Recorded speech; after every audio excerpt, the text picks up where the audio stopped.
Hey everybody, welcome back. John Malanca with United Patients Group. Be informed and be well. And today I have an old dear friend. I got called on saying an old one time, and it's like, I'm not old. So you know what? How about a longtime friend? Pioneer in this industry, Lynn Mathre. She's an RN, but she and her husband has started an organization 25 years ago, Alburn, called Patients Out of Time. Patients Out of Time.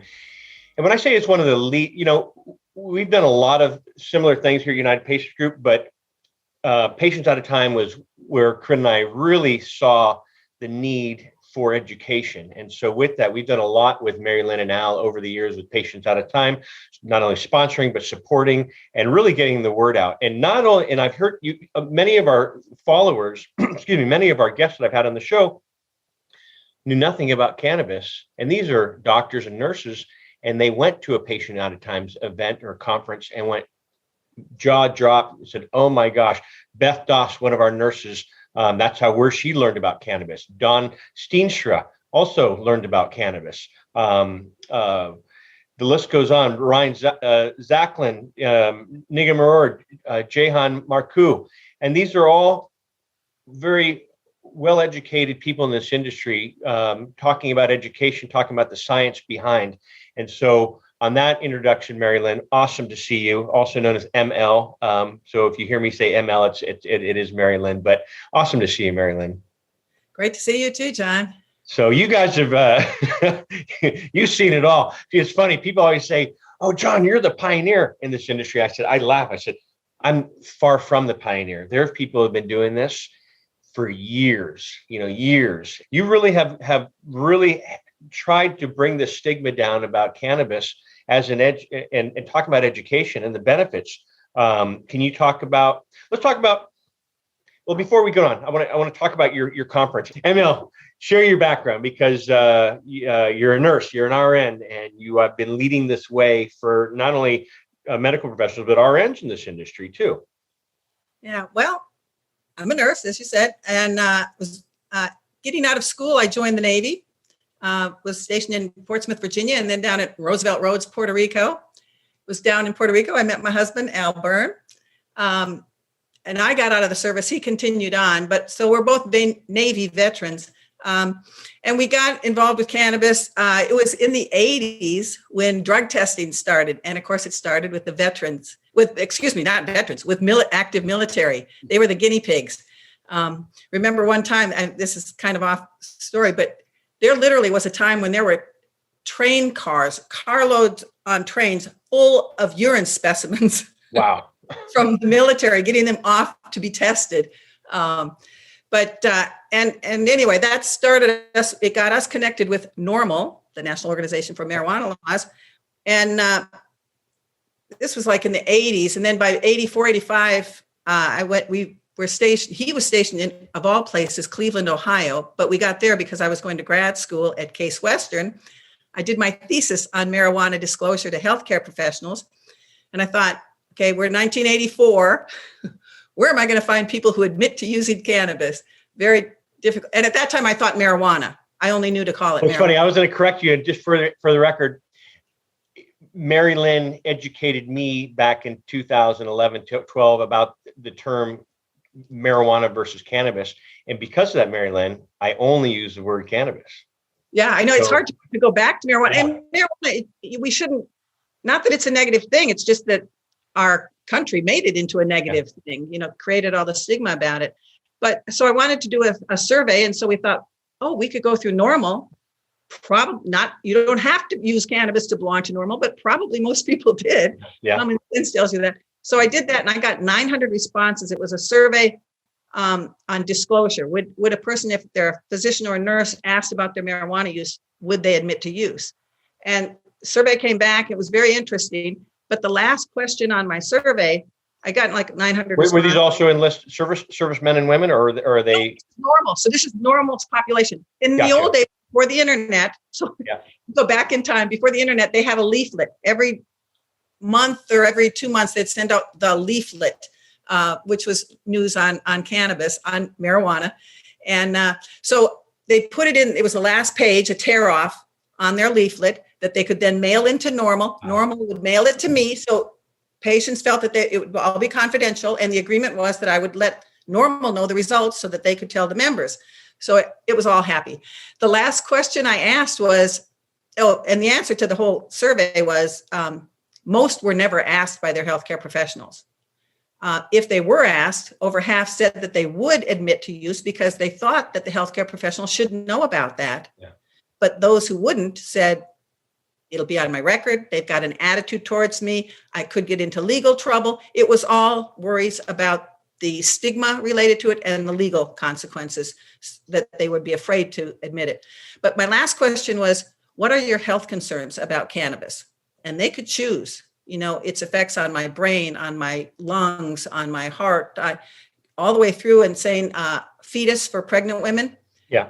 And other. And people started writing in an other. I use it for multiple sclerosis. I'm a spinal cord injured patient, and it really helps with my spasticity. So they actually wrote in the other what their issue was, what their ailment. They were basically saying, I'm not worried. And they'd say, and they could say, no concerns at all, even though I'm a moderate user, or no concerns, even though I'm a heavy user.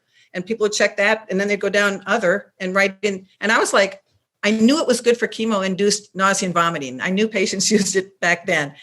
And I heard about glaucoma, but these other things were like, I was just I'm reading this and kind of going, oh my goodness. So then I started reading. I found out about cannabis and the whole history there. And then Normal was very pleased with the results. So they asked me if I would be the director of their Council on Marijuana and Health. And so when I present, I always have a roll of duct tape on the slide. And many of my audience has heard this, but the people in the audience look at my duct tape slide. They look at me like, hey, wrong slide. And I always laugh. I said, I have that up there because I don't want to say cannabis is like duct tape with 1,000,001 uses. But when you really get down to it, you'd be surprised on just how we sat there at your conference. Someone's, talking about diabetes, cancer, ALS, tumors. I mean, the list goes on and on and on. And I know you agree with me as well. It's not the golden pill, the golden ticket, the Willy Wonka, chocolate golden ticket. But at least let patients have an option. Right. Let them have an option. You and I have both seen it work, and we've both seen it not work. And, and definition to me is saving a life. And definition for others is end of life care. You help my loved one pass on. They weren't in a drugged out stupor, and we were able to converse with them. They weren't constipated from all the medications. Helped them with pain, helped them with sleep, helped them with nausea. And so that's really something that you and Al have really solidified in this industry. And we broke it up to the point that we're starting out with the state of the laws, of cannabis laws and regulations. And it's not going to be nitty gritty each state, but try to help people understand the problems we have with the federal law, federal prohibition, the state laws all differing, et cetera, problems with veterans, with minorities, and those issues. The state of clinical of cannabis research, and this is talking about just the hurdles people have to go through to get research done, and the problems we still have because the way the government allows us to do research is using NIDA cannabis, and NIDA cannabis is nowhere near what patients are using, not close. Yeah. So we're going to talk about that, state of cannabis education, what's happening with nursing schools, med schools, et cetera, which is a sad case, but there's some good news we're going to have with that. That's on Thursday. Then on Friday, it's the state of the science and really trying to bring people up on the science there. And, I should probably cheat and even take a look. I got to check my schedule here too. But your speakers, I mean, that's the one thing that you and Al have built a reputation in our community, in our industry. So for the pioneers, I'll say, you have some incredible speakers. Ethan Russo, just right there. Bonnie Goldstein, who is wonderful. She's been on the show. Deb Kimless has spoken when Corinne and I did our conference in Maryland, and you were there you were speaking as well. Patricia Fry, who been on the show, and I've done a lot of work with her over the years. Greg Gerdeman. The list goes on. Sue Sicily, who am I missing here? Zuba Cooper, who I just did something with MCRA with. Dustin Sulak. Didi Mary. Yeah, Didi Mary from Israel. He does an incredible, presentation. Is he still doing autism as well, or what will he be speaking on this time? I think a little bit of everything, but cancer. I know he's going to do Cancer, okay. Is anybody speaking on pancreatic this year? Not that I know of specifically. Yeah. Might come up in the general. Yeah. And another one, Stacy Gruber, who's just a She's real wonderful. champion. Oh gosh, yeah. I've done things with her in the past, and then the list goes on. And I love it because it's coming in from the 100% medical side, and so this is not only for medical professionals but for the public as well. And now being online, you don't have to travel. I'm kind of getting used to this, but I do miss the camaraderie that we have at the events. And for our listeners, I emceed the, what was it, 2017, 2018 in New Jersey. Was it 2017 or 2018?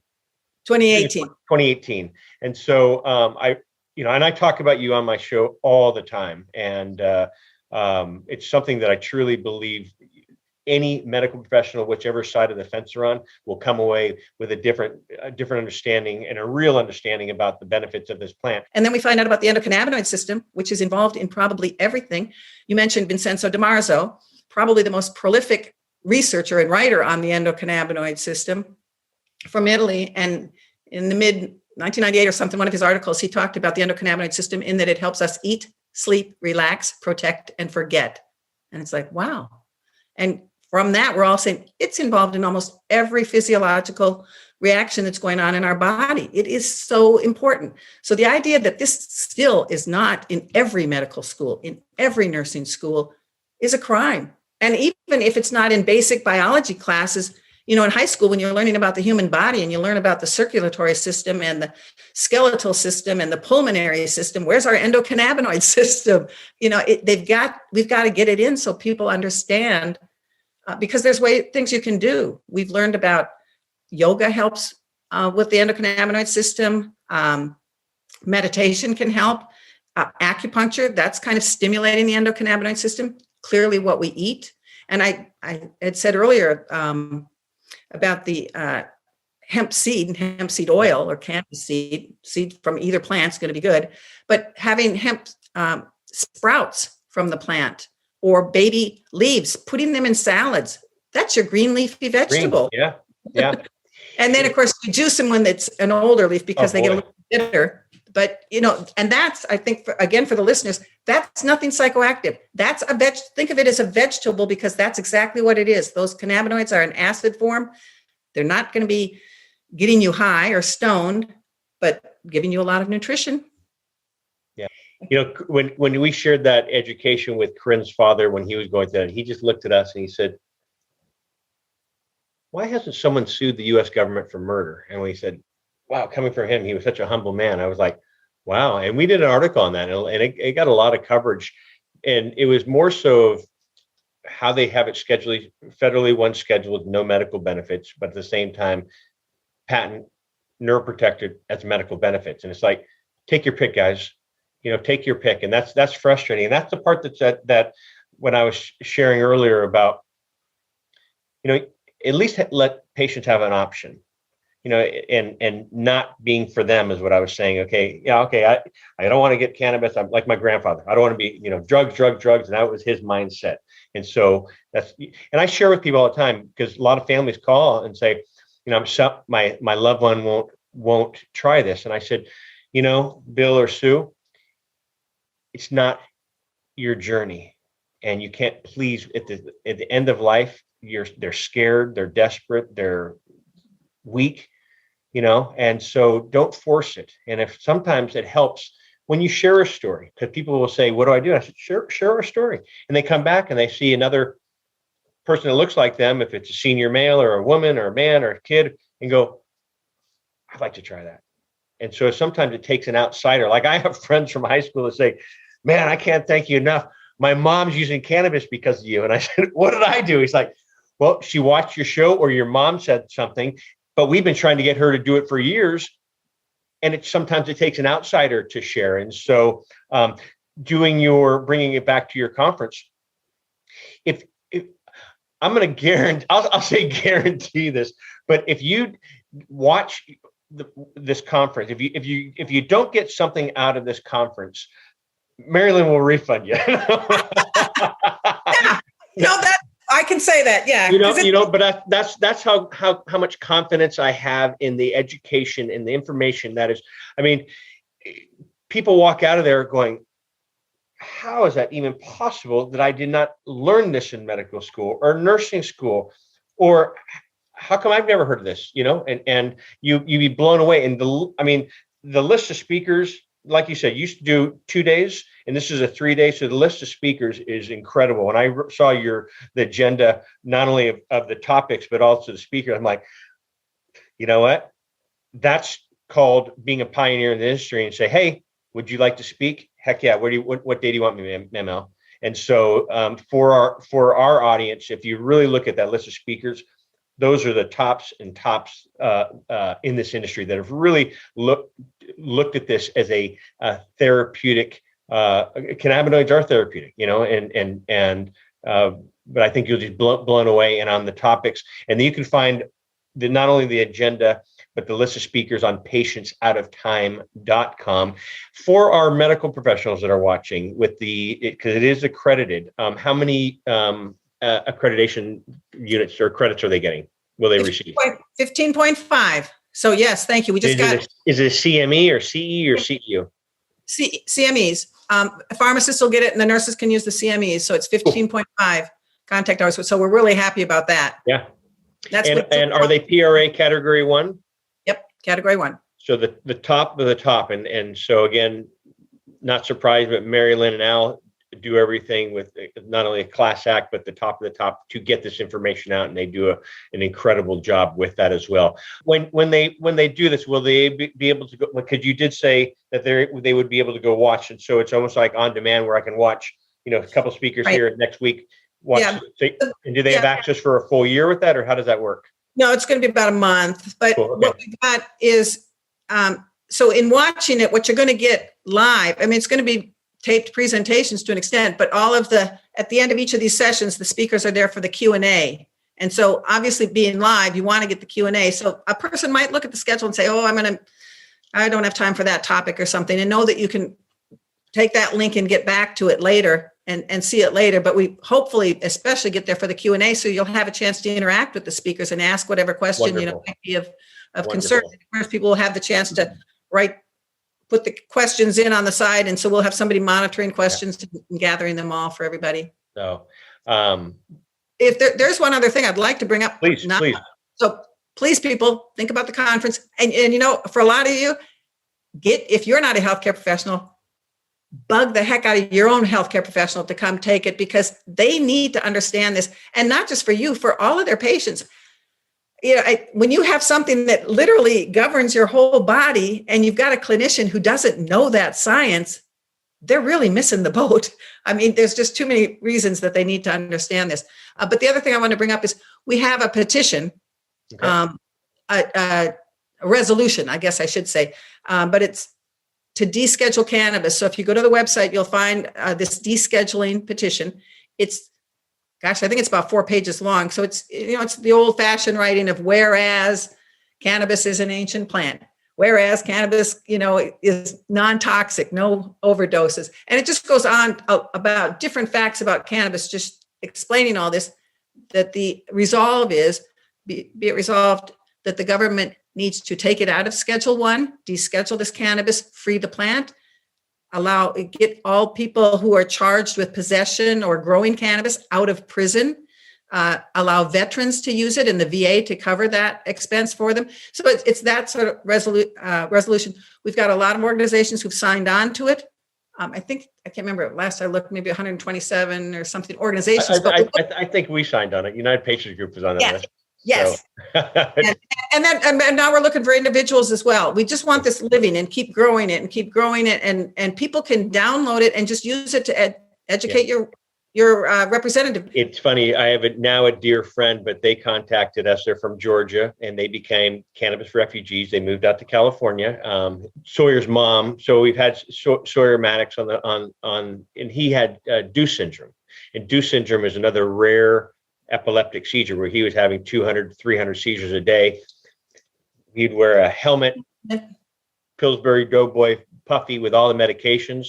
And make a long story short, they tried cannabis before becoming a cannabis refugee. They came out, they tried, they met with a doctor, but I'll be darned. And so they said, let's do it. And Sawyer's mom and dad left their work, left their jobs. Sawyer's mom is a nurse, so she found a position out here. And he hasn't had a seizure, I want to say, in 5 years. And he is top of his class. He's running around with his brother's sister. He's playing baseball. He's riding. He's falling. He's jumping. He's doing everything. And it's beautiful to see that. But I remember before they left Georgia, his doctor, he comes in there and the doctor says, there's not enough proof. And his dad says, look at my son. Do you see any bruises on him? Do you see him with that helmet on? Do you see how all the puffiness? No. It's working. So I think that's enough proof to show you that this plant does have some benefits, because I have received my son back, and it's a beautiful story, and they become dear friends, and it's just, wow. And so, like I said, it has so many benefits, and again, not for everyone, as you just said as well, but at least be open-minded. And for our medical professionals, this is an event that I truly believe that you will get a lot out of. And with everyone asking about cannabis nowadays, why not be the leader in your community when it comes to knowing about medication? Because I always share, it's not illegal to ask the question, even if you live in a legal or illegal state. Maybe different in different countries, but in here in America, it's not illegal to ask that question too. And so anyway, but Mary Lynn, it's always a pleasure working with you, seeing you. And I'm excited about your 14th National Clinical Conference on Cannabis Therapeutics, State of the Science, on May 20th to 22nd, 2021. You can find Mary Lynn and her organization, Patients Out of Time. Proud to say I'm a board member and a supporter of every one of their conferences, and proud to be a friend as well. And so thank you, ML, for everything you've done for CARN and I, as with CARN and I, and what you're doing here to better this information on this plant.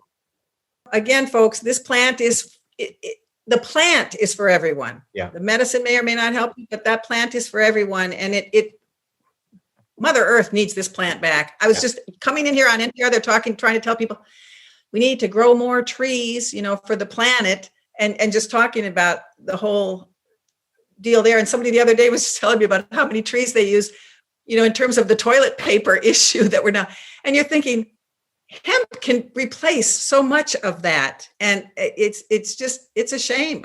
We got to end the stigma. It's a wonderful. And I was going to say that what's holding back is a stigma. What is holding back is a stigma. And I can tell you, my mom and her church friends are helping bring that stigma down. And so she supports everything we do. But anyway, ML, always a pleasure having you on, and thank you, and excited for your upcoming conference. And we'll have all that information. And for our audience, I really hope that you do tune in, because you'll come away with your mouth hitting the floor going, wow, I did not know that. So anyway, Lynn Mathre from Patients at a Time, John Malanca, United Patients Group, be informed and be well, and we'll see you all soon. Have a blessed day, everyone. Bye-bye. Bye, everybody.